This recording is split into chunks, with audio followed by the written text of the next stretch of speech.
Welcome to LOA Today. I'm Walt Deason here with Shelly Epperly. Today is Monday, April the 8th, 2019, not August. It's 8 p.m. in New York, 5 p.m. in Los Angeles. It's after midnight, 1 a.m. in London. Sydney, Australia is around 12 noon. But wherever you are in the world, thank you for joining us for another episode of LOA Today, your daily dose of happy. And we have a special guest joining us today. And Shelly, why don't you introduce our special guest to everybody? This is Allan, and he is a practicing hypnotherapist. I'm a quantum healing hypnosis technique practitioner, and I'm a certified life coach, and I'm also just about to be a physical fitness trainer, and I'm getting together workshops and becoming a motivational speaker as well. So that's me. And you also do It's a good thing that people don't use business cards as much anymore. You would never get all that on a business card. Wouldn't happen. Yeah, I tried. Filled it right up. You'd have your name and a whole bunch of initials after it. Right, exactly. Sorry, Shelly, I interrupted you twice. What were you saying? No, I was just going to say, and you do some channeling too, right? Yeah, well, that's kind of the interesting thing is the way that I do my writings. It comes through as like a type of channeling that I do, where I feel that I'm receiving spiritual information, and it just knocks on my door, and my job is to get it in the right words. My job is to articulate it as completely and as clearly as I possibly can, and many people tell me I do, so it's working. So far, so good. Well, that's fun. I mean, that's great having that skill, first of all. I mean, I've tried to improve my own communications in that way with mixed results. So congratulations for having gotten to the point where you can get clear messages that are intelligible. Well, thank you. I don't know how I got that skill. It's just one of those things, you know. We all come to the world with different things that we can just naturally do, and that's just one of mine. Yeah. Thank you. So. Oh, that's great. That's fabulous. So I don't even know where to begin on this, but how did you get started doing all of this? Well, interestingly enough, the coaching and the quantum healing hypnosis kind of came side by side, because I was looking into the coaching first because I had this idea. You know, I look up to people like Tony Robbins and Jack Canfield, you know, all the motivational speakers, Bob Proctor, all those guys, you know, Joseph Murphy, he's one of my favorites, going way back with Joseph Murphy.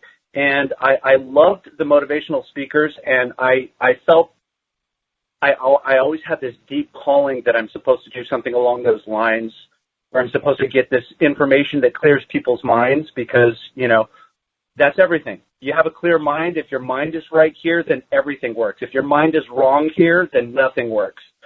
And so I have great respect for the mind and getting the mind oriented spiritually. And I'm also realizing too, we got a little bit of a confusing video screen here, because you're logged in as Allan with the video, but the microphone's turned off for that, and you're plugged in using the phone. Oh, got you. So we're getting a weird thing on the video. So I'm going to suggest you hang up the phone and then you turn on your microphone if needed. Actually, I think I may have to do part of it, and do that through the app, and then this will be good. Yeah, I was wondering where that phone number kept popping up. How about now? How's that? Oh, not only is it working, but it even sounds better. Yeah. Wonderful. Now I have to get you on speakerphone. Hang on a second. It takes a little doing sometimes. How do we do that? How do we do speakerphone from here? Well, I can kind of hear you, so I'll listen very closely. I think it's actually there's a button that I can't remember where it is on the iPhone, but there's a button. Does it look like a pyramid with sound waves coming out of it? Could have been. Try that. Okay, I'll try it. See if that does it for you. No, does that work? Wait a second. No? There we go. I got it. There you go. Fantastic. Okay, it's working. I finally figured this out.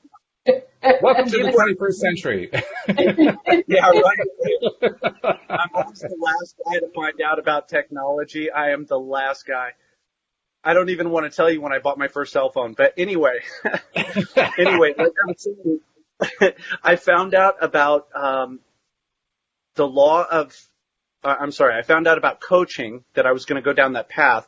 I met someone from the school that I was going to, from the online coaching school that I was attending, and she said that she loved the school.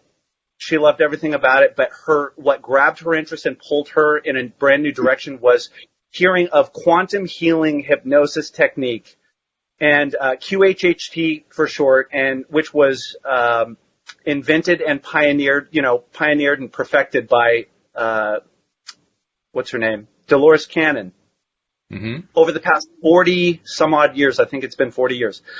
And so Dolores Cannon came up. It's a regressive hypnosis technique that brings you back to past lives and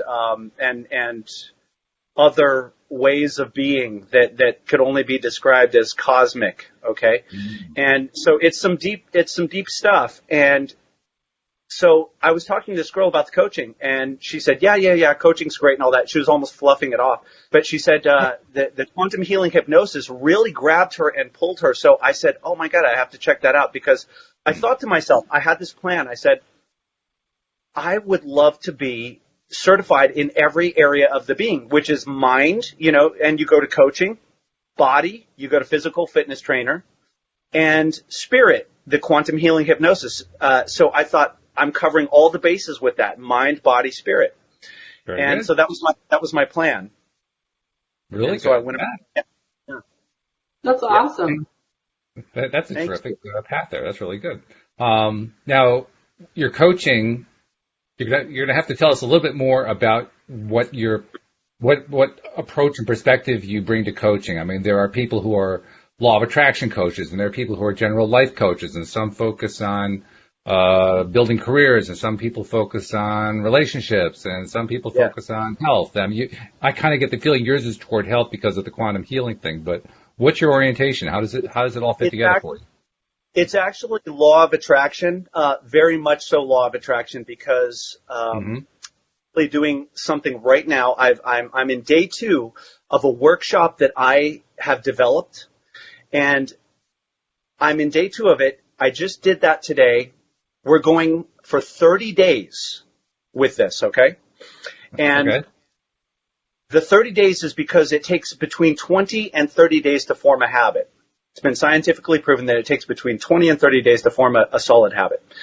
So I'm doing kind of a group coaching thing. I had this idea to get everyone teleconferenced, 10 of us, and we are all working as a mastermind, a law of attraction mastermind. And I'm using techniques that I developed that I have used because I've been on this path, studying the spiritual path for about 20 some odd years now, since I was 22 and I'm 45 now.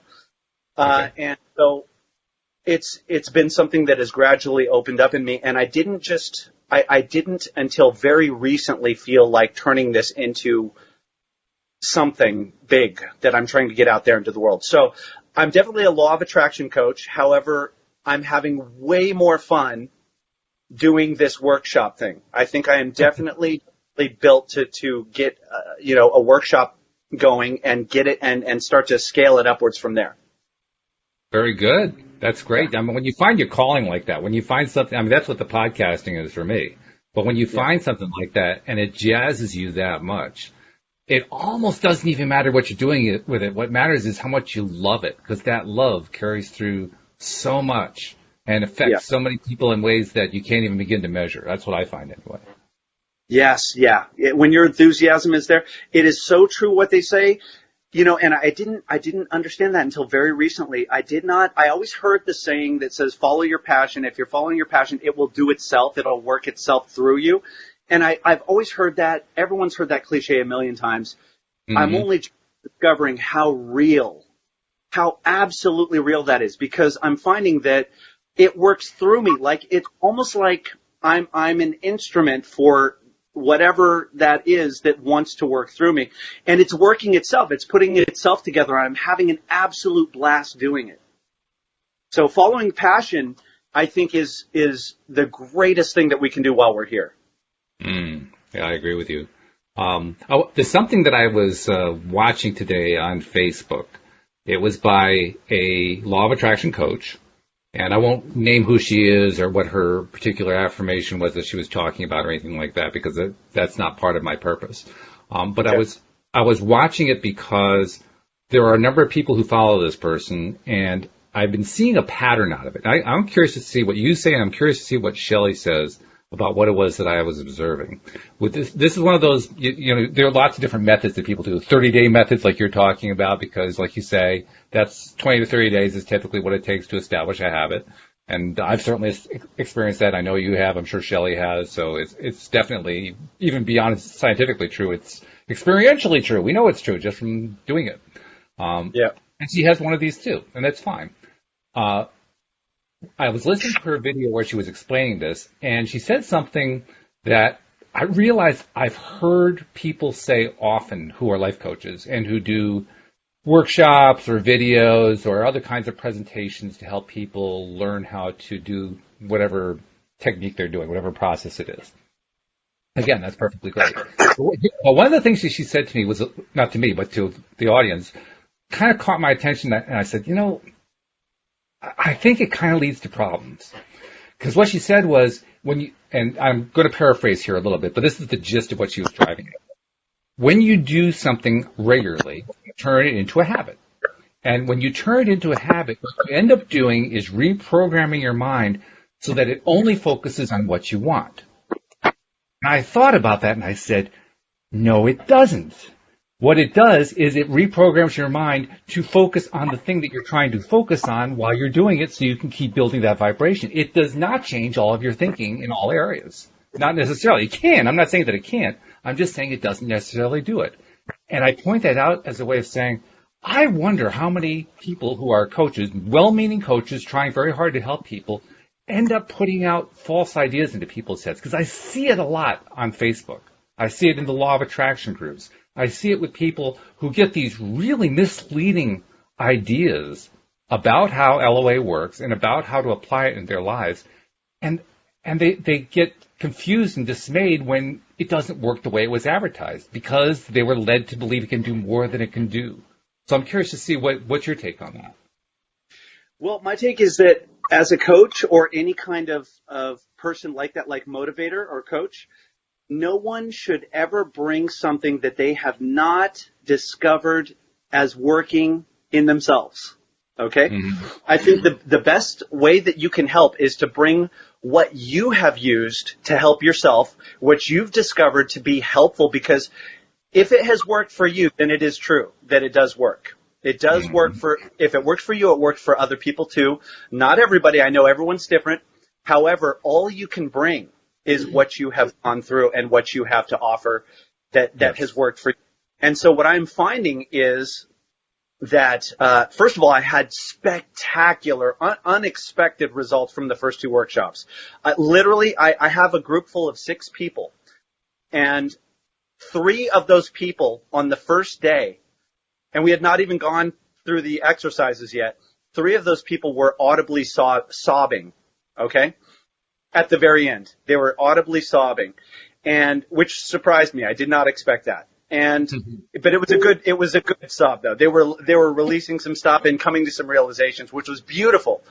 And then 2 guys in the group actually messaged me afterwards and told me that because part of the focus was on how to break bad habits and negative habits. Mm-hmm. And, I didn't bring up smoking or anything like that. I just talked about how to break habits. And they came to me a little bit after the first meeting that we had, and said that they were determined to stop. And they were actually that day already cutting down their smoking. They were already, seriously committed in the process of actively quitting smoking. So I know that this is working. I know that they can sense my passion through this. And I'll just reiterate it again, that the only thing that we can bring to help someone is what we know has helped ourselves. And I've used myself as a lab rat. And I'd like to really kind of explain that for a second, if I may. I've used myself as a lab rat in the sense of I have this deep kind of impulse in me that says, I just need to know. I need to know the answer. What happens when I fully, people say let go in life, and they say just let go and let the universe drive and what happens? Well, instead of wondering, I really did put it to the test, and I really did let go all the way. And I'm the kind of person that puts things like that to a test, even if it costs me something, like my way of living, my livelihood. I will put something to the test in order to get to a core fundamental spiritual truth that I have to understand, because that's most important to me. And with that, I've come across a lot of things that I have experimented on myself with and that have worked. And so that's what I'm bringing to the workshop. And again, I think people should only bring forward what they know works for themselves. That's all we have to offer. Yeah, ultimately, that's true. That's true. Shelly, what do you think? I mean, I want to make sure that I bring you in on that one, too. I don't know how much you've dealt with this kind of thing, but I know you've done some stuff. What do you think? Yeah, I totally agree that you need to bring forth what you have experienced. I know that's what I do, but I think it's also really important, and it sounds like maybe she wasn't so clear on this, that, like Allan said, everybody has their own methods. Like, everybody has their own method of learning. Everybody has their own methods of seeing the light for whatever blocks that they have. So it takes them a little longer. I mean, I did finances for like almost 11 years trying to figure out how to get in line with finances. And like a year ago, it clicked, and it was just like, wow, that's how it works.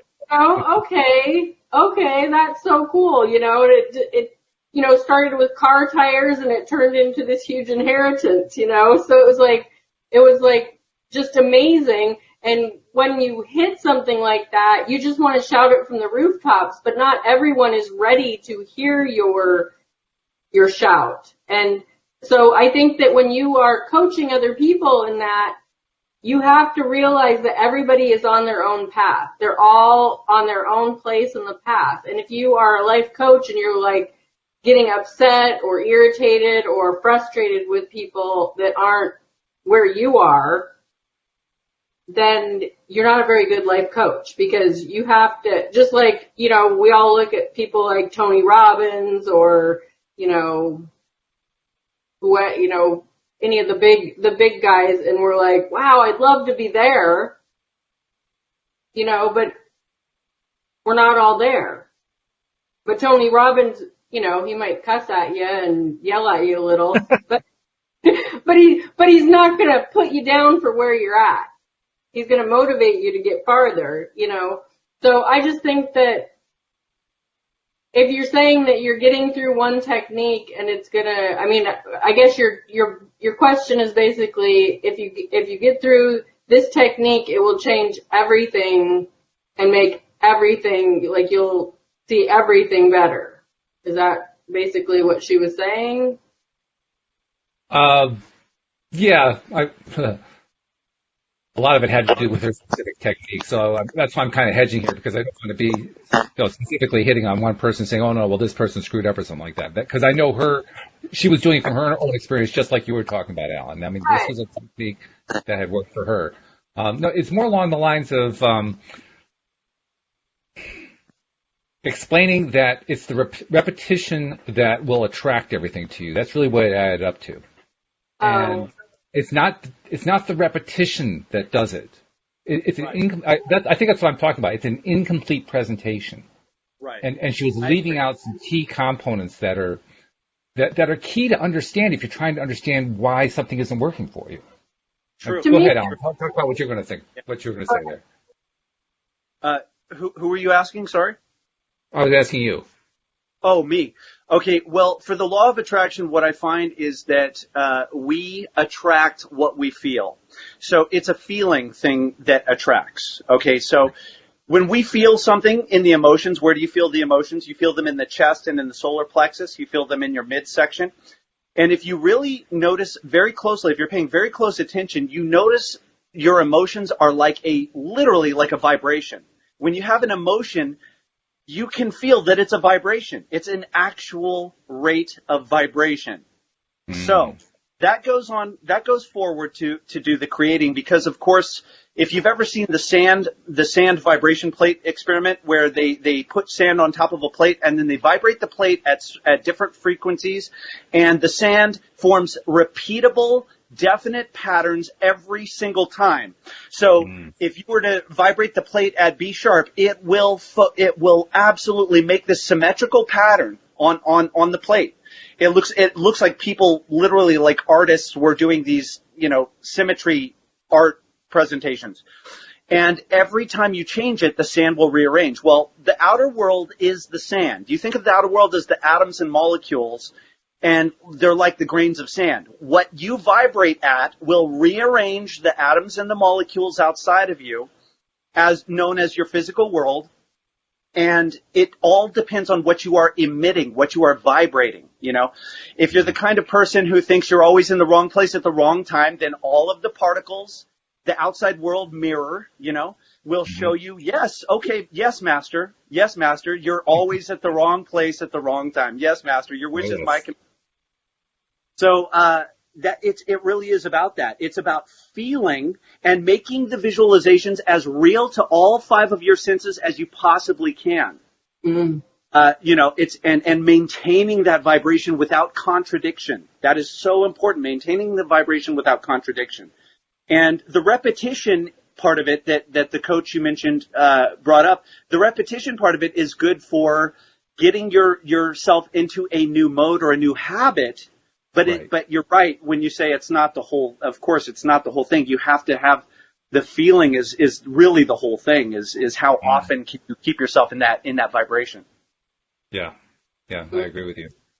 I had something I was going to reply to there, but I can't remember what it is. So, Shelly, did you want to add something to that?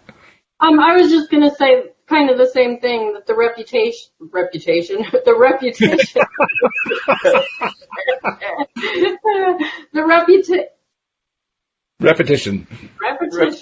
Jeez. It's definitely like what forms those habits. You do the repetition for 21 to 30 days and you create a new habit. And what happens with that is, like, I have to go back to that occasionally with different things. I have to go, oh yeah, I'm kind of falling back on that a little bit, so I need to get back on track. So I'll do something for a while to get myself back in that vibration or that mode. But I think that the habits that you're looking for are the habits of choosing the best thing that you can possibly focus on in every single moment. So just, in traffic is one of my challenges. I get a little road rage and, have to say things to people that I would never say to their face because I'm in the privacy of my car, and I've ridden with my 21-year-old daughter, and she's definitely taken after her mother in that department. And so it's those kind of challenges where I'm out in the world and I'm behind somebody that's super slow, or there's somebody behind me that's tailgating me, or whatever the situation is. I mean, we all deal with traffic and going, you know what? This person, number one, is in a big hurry, or maybe they don't drive well, or maybe they're having car problems, or maybe they're just enjoying the journey here instead of trying to get there as soon as possible. And I really had to bring myself back and go, I need to slow down. I'm a work-at-home mom. I have time freedom. I don't have to be there in 2 minutes. I could be there in 10 minutes and nothing is going to change. Everything will still be fine, So it's just that whole situation. To me, that's when you have perfected the habit of being in the positive vibration, is just getting to that point where you get in these little frustrated situations and you're like, oh, okay, I don't have to go there. I need to choose to be happy in the situation, to be understanding and empathetic and enjoy whatever it is that you're in, and that goes from everything from traffic to, dropping something and breaking it, or, you know what I mean? Oh yeah. And then, Well, I agree. I mean, I totally get it because, I mean, well, my favorite thing to do is make a joke about how I'm amazed that person never passed driver's ed. And then after I've made my joke and I've laughed a little bit, then I'll create a whole bunch of distance between me and them, and I'll say, okay, you take that part of the highway, I'll take this part of the highway, we'll be fine. Then I just leave it like that. Yeah. But you have to find some way to laugh. You have to find some way to shift it. You're right. Because otherwise, if you don't shift it, you're just going to stay right in that vibration of attracting more of it, which is the last thing that we want. I mean, I was actually having a conversation with somebody through Facebook Messenger. She had approached me about a number of issues that she's dealing with. And I won't go into what the issues are because they're private for her. But the theme that kept coming up over and over again kind of touched on what you were talking about, Allan, about not wanting to contradict the vibration you're putting out there. And it became pretty apparent to me that it's probably one of the most difficult things for people to understand, because so much of the time we don't know and don't understand that we are putting out contradictory messages, even when it's pointed out to us. I'm finding you can point out to somebody they're putting out the contradictory message, but all they're really noticing is, well, I'm focusing on this positive thing over there. Yeah, I did have this negative thing that I thought about for a moment here, but I was really focusing on the positive thing over there, and they kind of discount the negative thing. You run into that at all, Allan? Yeah, discounting. I'm sorry, I'm just plugging in the phone so that I don't lose power here. That's a good idea. Discounting. Yes. Okay, so your question is about discounting the negative thing for the positive thing, or vice versa? Right. Well, just discounting that the negative thing is even playing a role. Well, here's the thing. The negative thing, I think, is definitely it's a description of, it's us framing something a certain way. And I believe that there is no such thing as a negative. I think that it's how you spin it, how you use it. And I would like to just say this. This is the message that I would like blasted loud and clear for everyone to hear. There is not one single thing that can ever happen to you that cannot somehow be used to sharpen some aspect of yourself. So with that, we either trust what is in our path, we either trust and we are creative enough to turn that into a usable way to expand ourselves. We either trust it and use it, or we buckle and we use it to hurt ourselves. We say, oh, this is doing this to me, it's hurting me. So for me, I don't believe in a negative anymore. I believe this goes a little deeper into esoteric waters. Do you mind me going there? Not at all. I love doing this stuff, so feel free. Okay. So with me, part of what I do with the law of attraction coaching is I get people back to 0 point. And I call it 0 point, but you can call it God self-remembrance, or you can call it source mind remembrance, where we are literally no longer separated at any degree from source. And we are literally the consciousness of the universe, because that is the self-image you want to create from. It's the most powerful self-image you can create from is source remembrance. You are source, you are God, you are goddess, you are whatever you want to call it. I don't like to really call it God all the time because people think I'm being religious, and I'm not religious. It's not a religious term when I say God self. I just mean that there is one energy, one consciousness, and we can be anywhere in that spectrum where we can think of ourselves as a low human that's with all the insecurities and all of the fears and all the doubts and all the worries, or we can go to the very highest place to create from and remember ourselves as divine source consciousness, and we will not have any of those weird subconscious roadblocks and contradictions inside of us as we're trying to create. So obviously that is an ideal place to be, and it's one that many people struggle to get to. So when someone's struggling, how do you recommend that they get themselves there? Because, I mean, what you're talking about is very similar to, say, what Neville Goddard talks about, or an Abraham Hicks, or anybody who's talking about connecting to that higher power, that inner being, that source, that God, the universe, whatever it is that you want to describe it. You're talking about that connection and being in that place of just being there, and not worrying about anything else, just being in that place. That's not always an easy place to get to. It's not easy, but here's the answer to that. Experiential practices that recondition the subconscious mind. Experiential practices are what bring the person there. And once you start getting into the experiential practices, then it starts to recondition the subconscious in a way that concepts cannot do. Okay? First of all, it's necessary for the person to grasp a concept, but then they have to step it up and turn that into an experience for it to become real. Okay? Right. So that's what I do is I introduce concepts, and then I turn that into experiential practices, and then through the repetition, like your coach friend, emphasize the importance of repetition, and bring that all together into an amalgamation that just works. It absolutely just works. And I have little tips and tricks. There's one that I like to use that says, think of all of your emotions as warning lights. Okay, you have warning lights on your car when you're almost out of gas, and when something's wrong with your engine, you have a warning light on your car. So the same thing with your emotions. If you feel even the slightest emotion of dread or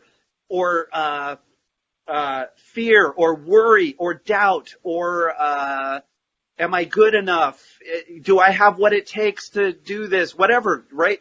All those thoughts and feelings that make you feel less than source, automatically, as soon as you get even the slightest hint, you consider that a warning light, and you immediately distrust it. You don't fight with it, because what you fight with, you give power to. What you do is you replace it with its opposite. You replace it with the exact polar opposite thought. And you have to use your imagination to do that, of course. You have to say, well, if I'm afraid to go speak in front of people, which I was, believe it or not, I was a total introvert, could not speak to people. The way that I turned that around is I imagined, well, what is the opposite of that? And what does someone feel and act like when they're totally confident, and why do they feel that way? And I had to use my imagination to get there. But then I just started surrounding my mind and putting my mind in those shoes. And then that's the wonderful thing about the subconscious. It doesn't tell you yes or no. It accepts whatever you put into it as soil. And so you do something long enough and it will believe you. So now I believe that I'm an extrovert. I started out very shy, very nervous about talking to people. Now I'm ready to be a public speaker. I completely reconditioned myself. Yeah. And I can appreciate that, by the way, because I grew up as a complete introvert myself. I was the ultimate wallflower. I mean, I'm a very tall man, but despite my height, I could hide in a corner and nobody would see me. Well, not entirely true, but because of my height, they'd still see me, but they would ignore me because I was hiding in the corner. And here I am doing podcasts, 5 days a week. So, yes, you can get there. You can turn around. Anybody, hey, if I can do it, anybody can do it. I'm telling you. Awesome. Very cool. Very cool. Are you guiding when you're bringing somebody through that? You're guiding them. Yes. It's what I'm doing in the 30-day workshop seminar. We spend half an hour a day, and there are many practices in there. Like I said, we're a mastermind, and you know the importance of a mastermind. And how that can be helpful when you have an entire group making you stick to, when you're left to your own devices, you can fall off the horse and forget to get back on. When you're in a group, no one's going to let you forget. And so yes, it is guided. I do guide them through practices, through interactive practices, and it's the more guidance there is. Guidance is very necessary in the beginning until a habit is formed, and so that's what we're going for. Yeah. And a little bit of good news I want to tack onto this is I'm pretty excited about this, actually. A friend of mine who followed me because of my writing, I met her the same way that I met you, Shelly. Mm-hmm. She liked my writings on Facebook. And she happens to be like a really established MD, and there in British Columbia, really at the top of her game, has all these credentials. And she is connected with some big people, and her idea is to get what I'm doing, to basically collaborate with me, put together a program that can be accredited and funded by the big guys in her field who are looking to put medicine more towards a holistic approach. Nice. And so I'm really excited. This could turn into something absolutely massive. I think we're on the cusp of that. I mean, she's hanging out with people who know Richard Branson, that kind of connection. So I'm really excited. Really excited. Very good. Cool. Hey, we've got two questions. One's coming from our live stream audience, and the second one is somebody who has actually come onto the Blue Jeans platform to talk to us. So I'm going to go to the live stream question first. This is from Kevin, and it's for all of us really to address. Kevin asks, he says, first, I'm new to this. I've been meditating every night before bed, and I try to put myself in a good, positive place. I get flooded with hate, jealousy, horrible, negative places. I mostly focus on close people in my family's life. And this continues into my dreams when I fall asleep. Why? Is this a good thing? Am I releasing my energy, negative energy, cleansing myself, or will this get worse? And do I need to get to a 0 point? So, Allan, I'm going to go to you first since you're the one who brought up the idea of a 0 point. What can you tell Kevin? Okay, Kevin, I would say that, first of all, do not give those things that you're feeling any credit or weight or power.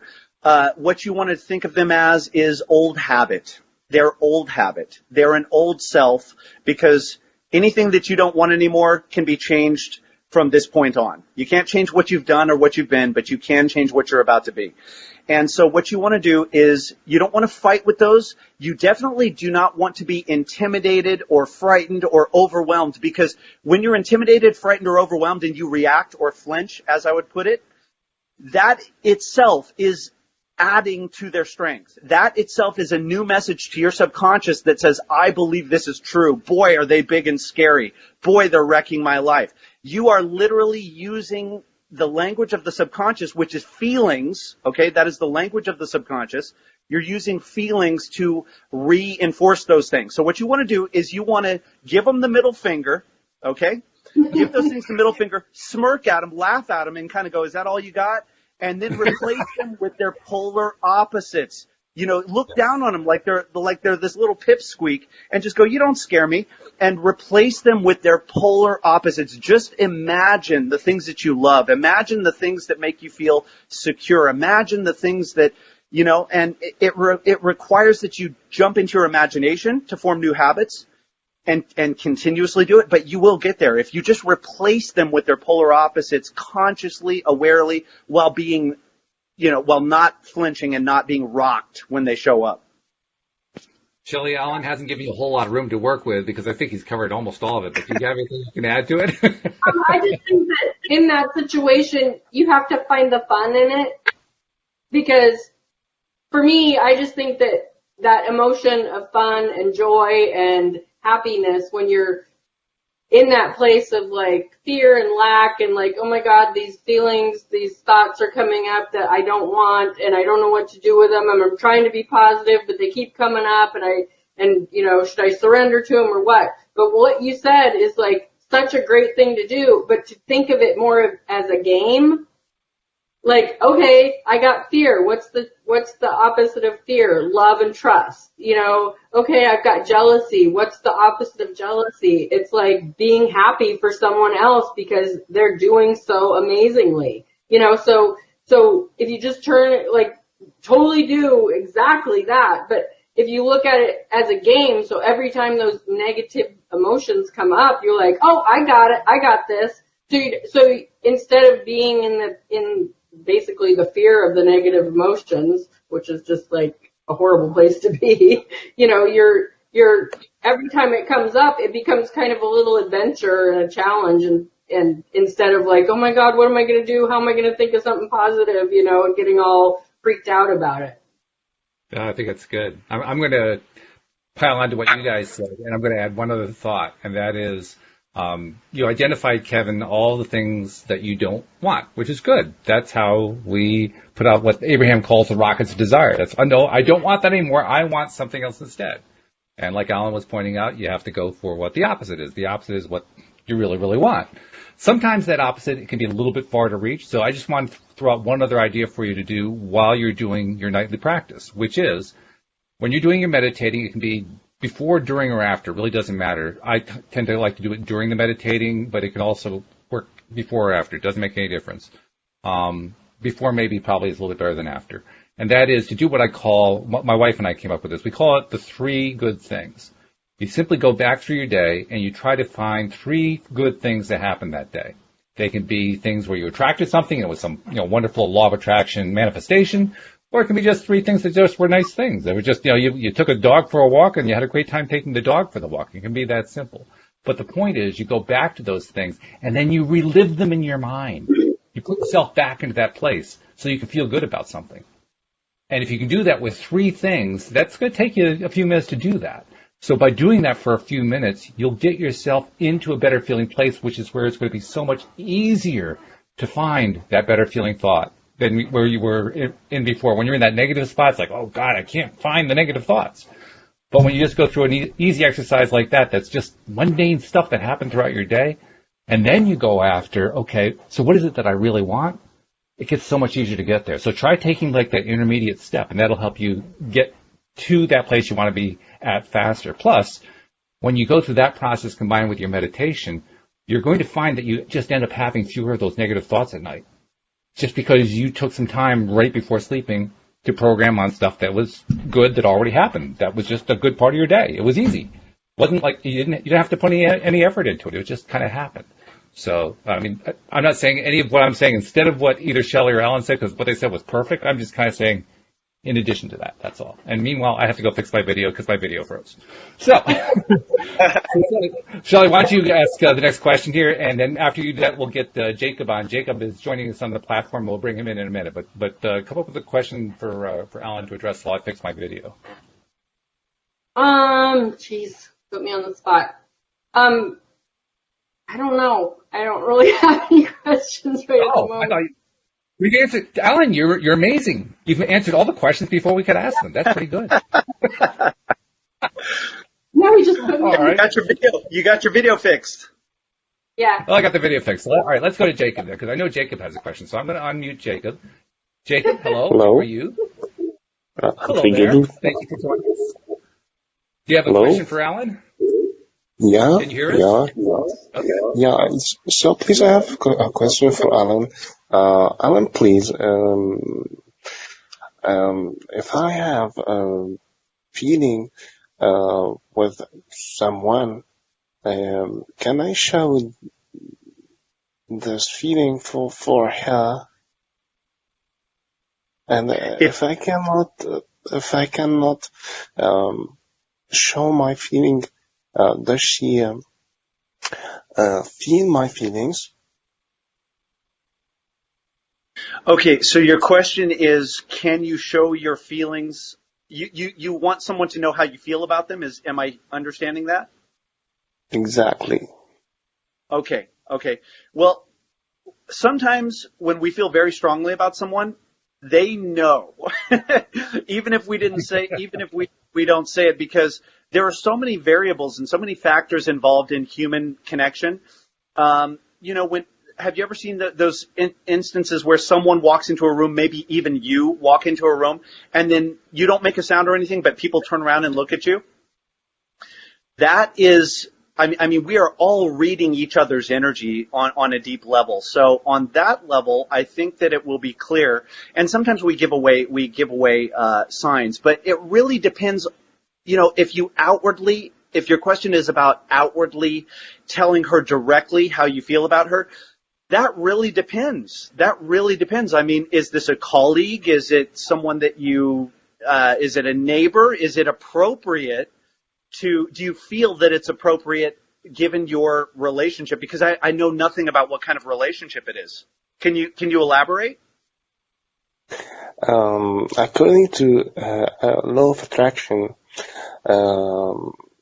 from my consideration, my understanding for law of attraction, when you love something, you have the energy and the frequency of that love. It means for me, for my perception, that I emit the same feeling. I emit that feeling, and by the law of attraction, on the other side, that person, he feels also, or she feels that. So it means at the end of the day that we can understand each other, and we can feed each other. We can in good relation at the end of the day. Sorry, my audio cut out because someone called me. Okay, so your question is, you're wondering if this person can feel you if you're just using the law of attraction. I want to make sure I understand your question. What is it exactly that you are asking? Yes, I mean that. At the end of the day, we can feel each other. Okay. I know personally because I'm a very strong empath. Not everybody is. Not everybody is a strong empath. I myself can feel people when they're thinking about me with emotion. I can feel the emotion no matter where they are. They can be in Serbia, and I will literally pick it up and I will know exactly who it is. But that's rare. I think that's not very common. The law of attraction, if you're trying to attract someone into your life, and I'm guessing that's what you're talking about, is attracting someone into your life that you like.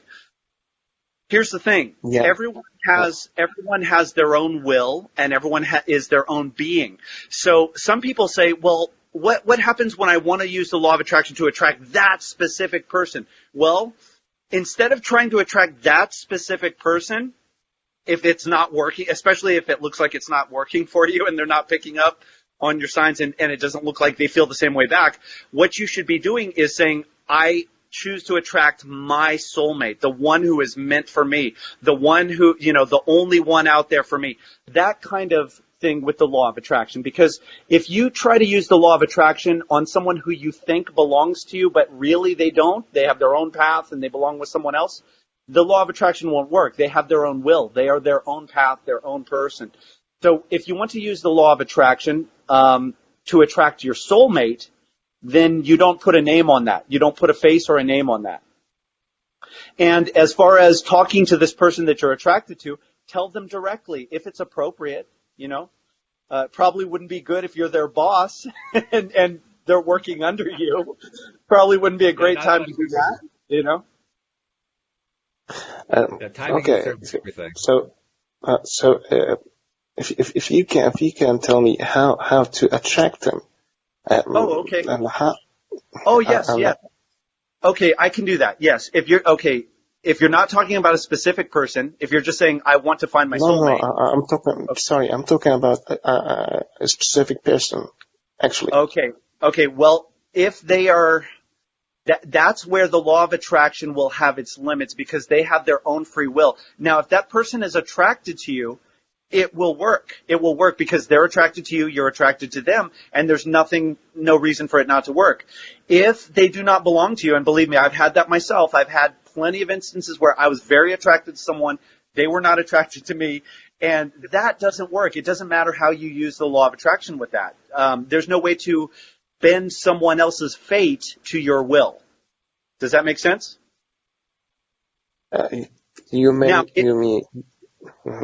Yes. Now, here's the way to find out. Here's the way to find out if they are really with you. You imagine this person and you send them love and white light. You close your eyes and you imagine this person, that visual, their face, and you imagine sending white light and love and wonderful, loving, beautiful energies to them, okay? All of the things that you would love to express with that person. And you continuously do that before you go to bed every night. Now, if that person is meant to be with you, if they are attracted to you, if it's mutual, then that works. If they're not attracted to you, it won't matter how good you do it. So, where's the role of the law of attraction here? Well, with the law of attraction, see, this is where the law of attraction is used to bring love. You say, I picture my soulmate. Let's pretend that you don't even know who your soulmate is. You don't even know who you're attracted to, but you feel a deep love. Then you use the law of attraction to bring your soulmate, your true love into your life by imagining what kind of hair does this person have, what does their face look like, how do they treat you, what tone of voice, what kind of sense of humor, what kind of movies, and you go down the list. But when it comes to a specific person that you are attracted to, you don't know until you have a talk with them or until they make it known. You don't know if they are really yours. You don't know that. And there's no way to make someone who is not attracted to you, there's no way to bend their will. You would not want to do that anyway. You don't want to take away anyone's willpower anyway. So, and it's not possible anyway. It's not possible to take away someone's willpower. So, yeah, I would just imagine this person and keep sending love and beautiful emotions and feeling energy to this person. See this person in your mind at night and approach this person out loud. Talk to this person and see if you can pick up some signs. If you don't want to be outright direct and say, hey, I'm really attracted to you. To go further with this, like that. Does that make sense? Yeah, but you would like also to tell that law of attraction, it has limitation, right? No. Well, only when you're naming a specific person, because that person is a separate being, just like you, and there is no way to make a being who belongs with someone else. See, everyone has their own pattern that they have to, their own way that they have to go in life, and there's no way to interrupt someone else's pattern and make it your pattern. So that would be like, what do you call that? You can't control other people. Right, yeah, but when you swallow another, being and it becomes part of you, there's no way to abduct another soul from away from their destiny. And maybe this person's destiny is with you, and maybe it is not with you. But the only two ways to find out are to approach this person directly, and before you do that, continuously send loving emotions and, warm hugs and kisses in your mind towards this person, and see this person, see you two together in your visualization, in your imagination. And then once you've done that for a little while, go approach this person and see if they warm up to you. See if they're warm to you. And it may be that it does not work. I have personally experienced sending loving emotions and all of this to someone I was attracted to. They were not attracted to me. It did not work. I later found out, thank God it didn't work, because I found out things about the people that I was attracted to. Oh my God, I'm so glad that the universe was watching my back. I dodged that bullet. Just trust. You have to know that everything that comes to you in your life is really, really there when you need it. It is absolutely there when you need it. So attract your soulmate. Ask for your soulmate to come to you. It may or may not be this person. Focus on the soulmate coming to you. Focus on the kind of relationship and the kind of emotions and the kind of loyalty that you want to experience with a person. And like I said, accept the fact that it may not be this person. You have to be ready for either answer. Does that make sense? Yes, it makes sense. I would like to tell also, I'm sorry for taking a lot of time, but this is very important. I revealed that feeling before, and she was not ready for that. And the result was to separate. But so far, I can feel the same feeling for her. So I'm talking about the hope, because when I read about the law of attraction, I got the meaning that when you need something, as you said, as you explained, when you need something or you want something, by the law of attraction, it comes to you. Okay, when you imagine it and you believe in it, right? Yes. That's good. Let me suggest something.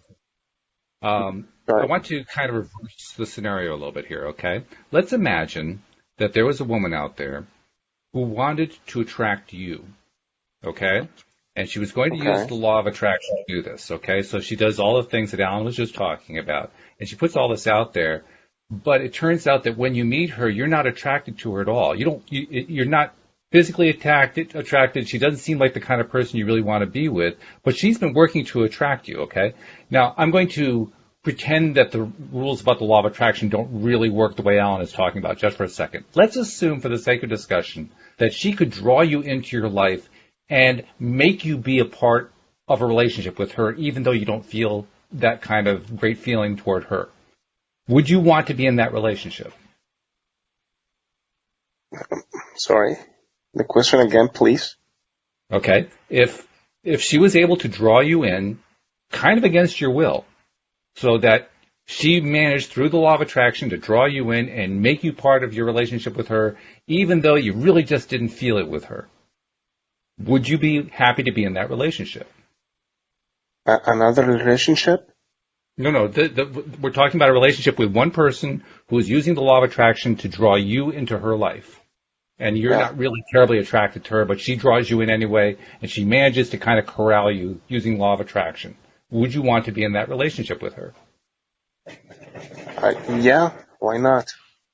Really? So you would be okay with being in a relationship with somebody that you're really not happy with, but because she drew you in, then it's okay? That's great. I'm a little bit confused because I'm trying to use the law of attraction, but I would like to understand totally the law and the limitations of the law, because sometimes I feel confused. Does it work or not? It does work. Yeah, it does work. It does work. What I was trying to get to there, Jacob, is you kind of said, yeah, it's okay, that's great. I wasn't sure that you really wanted to be in that relationship. Maybe you did, maybe you didn't. But the point is, if you're drawn into a relationship against your will and you're not really happy, that kind of relationship can't work out. I mean, even if you manage to pull it off, it can't really work. In the long run, that's two people who aren't going to be able to stay together. I mean, it's just going to fall apart after time. Both of the people have to want to be there. So when you're trying to use a universal law in order to make somebody else be a part of your life, you're trying to set up a scenario that can't hold together. Yeah. Do you see that? Yeah, I can imagine that. So Thanks a lot. Since we know that, then it's not about whether or not you can draw somebody in with the law of attraction. You can, as long as that's somebody who would have the same feelings for you as you would have for them. That would work great. What you can't do is like what Allan was saying. You can't do it to just get somebody else to be in love with you. You can't just get somebody else with a law of attraction to become the person you want them to be. And that's a good thing. Because actually, this universe is so much better when everybody is who they really are, not when they are somebody trying to be what somebody else wants them to be. Because when you get people who are trying to be what somebody else wants them to be, that's where you get unhealthy things like codependency, lack of self-love, lack of self-confidence. That's where you get broken relationships from. So, like Allan was saying, you really want to stay away from trying to get someone to be attracted to you through the law of attraction. That actually works against you. That's good, but you would like to tell that it is must to reveal or to approach or to speak it directly that I'm feeling love in her, or by law of attraction she will feel the same feeling also, and we can meet and us. Only if she does. If she does, that's the key thing. It's not that she will. It's if she does. If she doesn't feel the same thing, then you don't really want to attract her in the first place, I don't think, unless you want to have a broken relationship. But if she doesn't, it means that the law of attraction failed? No, the law of attraction didn't fail. It's that you and she weren't a good fit for each other. You just can't control other people with the law of attraction. You can only control yourself. Right. Yeah. Oh, okay. Okay, right now it's clear right now. Yeah. Okay. And by the way, this is very common what you're talking about, Jacob. A lot of people struggle with this kind of thing. And a lot of it, I'm going to give you a little bit of a clue to work with here. A lot of it happens because, believe it or not, when we're in the space that you're in right now, we aren't really loving ourselves as much as we could. It's not like you don't love yourself. I'm sure you do. But you're not giving yourself as much respect as you really deserve. And that sounds like a strange thing to say, but the fact is, if you loved yourself more, if you spent more time appreciating yourself, you'd find you'd have less of an interest in trying to get her to bend to your will, to be attracted into you through the law of attraction, because you just feel good about yourself. You wouldn't need that anymore. So I'm going to recommend something to you. Look up online. There are a lot of affirmations and practices and processes you can do. I'm going to recommend one. Look up mirror exercises, which is where you look in the mirror every day and you talk to yourself. Look up mirror exercises and do all those for 30 days. They're really easy. You can do them in a minute or two every day. And really what they're all about is just talking to yourself in the mirror and saying how much you love yourself and you appreciate yourself, and you talk about all the good things about yourself so that you're building up your self-confidence inside. And if you do that for 30 days, I promise you, after that 30-day period, you're going to feel completely differently about trying to attract somebody into your life using the law of attraction. Instead of where you are right now, you're going to be in a place where you say, I just want to find my soulmate. Send me my soulmate. It doesn't have to be that particular girl. That's great. Okay. That's good. Okay, that's good. Allan, anything more that you need to add? Cool. Sounds totally tied up. All right. Shelly, anything more from you? No? I think we've done it. Have we answered the question for you, Jacob? Yeah. And thank you very much for the clarification. You're welcome. Thanks for tuning Awesome. in. Thanks for calling in, too. We really appreciate that. Especially for coming onto the platform, because not everybody likes to do that. So thank you for sharing your story, because, boy, it makes a big difference. Thanks a lot. All right. Thanks a lot, Jacob.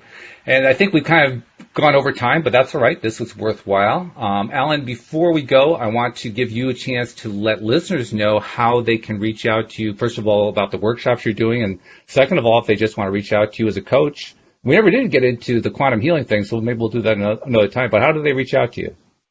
Well, right now you can find me on Facebook from just under the name Allan Bowman, and that is spelled Allan, and the last name is Bowman, Bowman, and I've got my mug up there, so you'll recognize me.